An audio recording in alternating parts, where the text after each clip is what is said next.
as you were talking about, when you have these these sexual moments in these tribes, these cultures, rather, that experience no rape, and so I guess, where does the sacred sexuality come into play, as opposed to just what people think of sex today? And I guess, where's the disconnect in that, if that makes sense? Sure. So let me just clarify one thing. Mhm. The Minangkabau people were a industrialized society, and you'd really need to read her whole book to get the whole in-depth research. Mhm.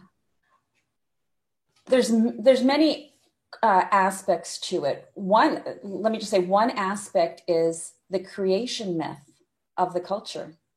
If the culture, like in Abrahamic religions, we have the Adam and Eve story, Mhm. which basically, if you look at it, and I believe it's St. Augustine that talked about this, that the woman is the cause for the downfall of humanity. And because she ate the apple, right? And, the way the Bible is written, she should be cursed and have pain in childbirth and all of these things, right? Because she ate the apple. So there's this hatred of the woman, right? And need to suppress her as a sexual being because of this original story. And when cultures, one of the things that Peggy Sande noted was that when cultures have how like in marketing, Seth Godin or whoever talks about your story shapes your brand, right? It's the same thing in a culture, right? If there is a creation myth, even though we don't sit and chat with it, talk about this during the day, like nobody brings up the story of Adam and Eve normally, but it's in the collective unconscious, right?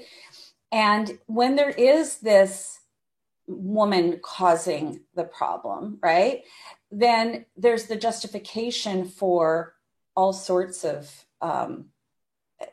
abuse and stuff.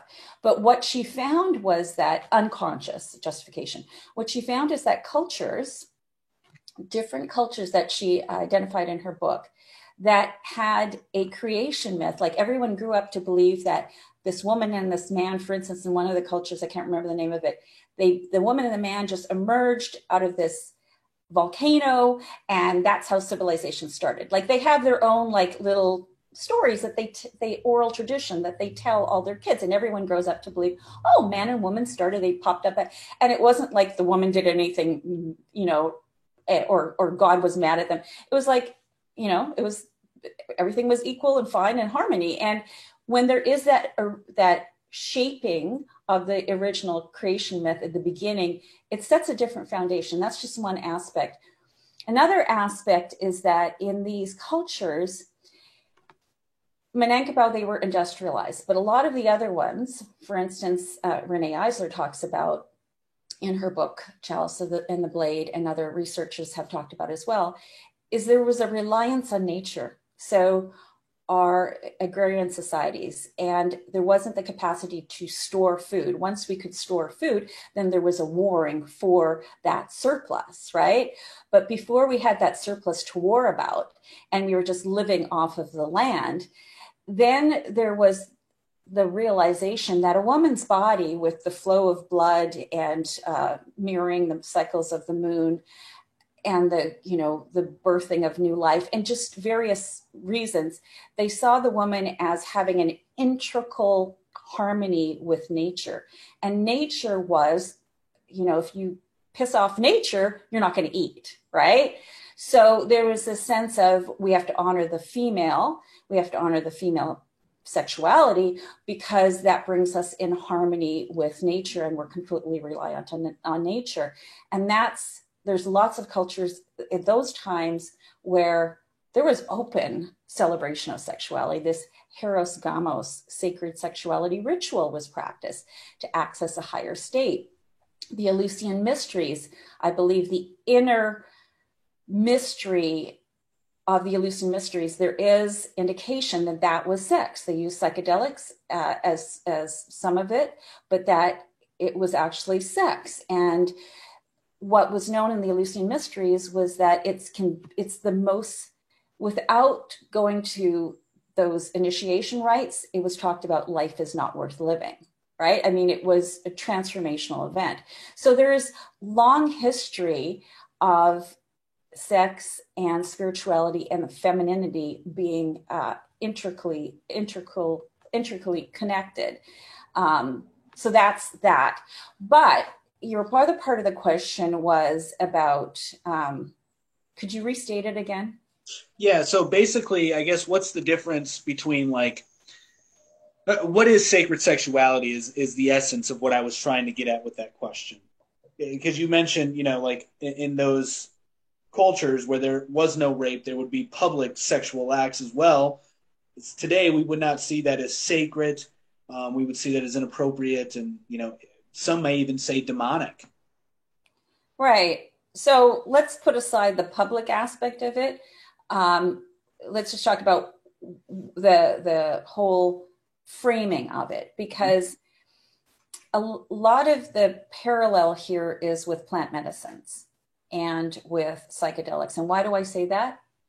Because the most potent psychedelic known to humanity is called dimethyltryptamine, DMT. It is the hallucinogenic element in ayahuasca. So I've gone down to Peru and done ayahuasca with the shamans, and an ayahuasca experience lasts for about 6 to 8 hours, right? But if you take DMT itself, and Rick Strausman from the University of New Mexico has done the brunt of this work. He did it quite a while back, and he wrote a book called A Spirit Molecule. And what he showed is that if you take DMT, it only lasts for 15 minutes, but it is far more potent than any other psychedelic. It actually transports you into another world. And this is where kind of string theory and everything kind of converges. There is some justification for the fact that you are entering this other quantum reality. And the point here being is we have that within our body. That DMT molecule is latent within our body. The precursors of it are in our lungs or in our brain. And what he hypothesized in his book, The Spirit Molecule, Rick Strausman, is that it is triggered when we are coming down the birth canal, not if we have a C-section birth. And that the moments before death, it's triggered. And then he went further to say that he believed it was also potentially during a certain kind of sex, like not the kind of just fucking that you would see in porn, right? But a certain kind of sex could trigger it. And that relates to the fact that I do believe ancient French people knew about this. And if you translate orgasm in the French language, it's le petit mort, which is the little death, right? And what we know from looking at all of the vast research on how plant medicines work on the brain is what they do is they shut down the default mode network of the brain, which is the task-oriented part of the brain, which is the part of the brain that gives you your sense of what you believe and how you identify and your ego, so to speak, right? And under the influence of a plant medicine, most drastically under DMT influence, that part goes quiet and the blood flow in the brain is redirected to other parts of the brain that are not normally interconnected. So you have this sense, there's the theory, I think it was Buckminster Fuller said that we never really experience what's available in reality. We're only experiencing what our consciousness is filtering. And that makes sense because when you think about a dog can hear sounds we can't hear. Birds can see ultraviolet light that we can't see. So there is more out there that we are not accessing with our default mode network filtering it. But when we take the hallucinogenic, then we have an expanded view. And this is why people, for instance, Timothy Leary would give people psychedelics and take away their fear of death, because all of a sudden they had this expanded view of what was possible and they weren't afraid to die anymore, right? And why does Joe Rogan love DMT? He loves DMT because it gave, I mean, I can't speak for him, but it gave him a sense of being a part of something far grander. And what's interesting to me in some of this DMT research, I think that came out of London College, a huge percentage of people who identified as atheists before they went into the psychedelic study and took the psychedelic, they ended that study and they did not identify as atheists anymore. They had to admit that there was something bigger. And especially with DMT, you're interacting with a, it could be benevolent, could not be benevolent. It depends on what you bring to it. But what they talk about repeatedly, if you've read Michael Pollan's book about plant medicines, what he talks about repeatedly, which is so important, is set and setting when you're taking a psychedelic. So you can take a psychedelic at a party and have a really bad trip and really freak out and actually have psychosis. So that's in the literature too. DMT was first studied with people that had schizophrenia. So you can have a bad trip and kind of lose it, right? But the way plant medicines were used in ancient cultures was by someone who, there was a level of initiation to kind of be at a place in your mind and body that you were ready to access something greater. And there was a context, there was a set, meaning there was the right mindset, the right intent, the useful intention, the mind that was prepared, right? And setting, meaning it was the right environment. There was a sacred container around it, right? It wasn't just some person doing it alone in their house with no guidance, right? Well, that exact same philosophy applies to sex. Like today, anyone can, get on any dating app and go and have sex in, an hour later with anybody and just, do it very unconsciously. And it's like, okay, I've done that, no big deal, right?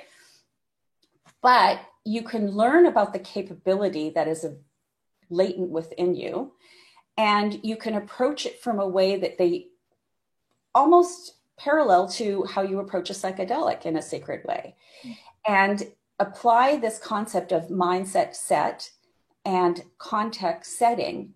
And this is where, when Rick Strassman said in his book, he believes DMT can be triggered by orgasm, this is where the potential exists, which the ancient French people knew when they said it's the little death, where your default mode network goes offline. And when it goes offline, it's called ego dissolution, ego death, right?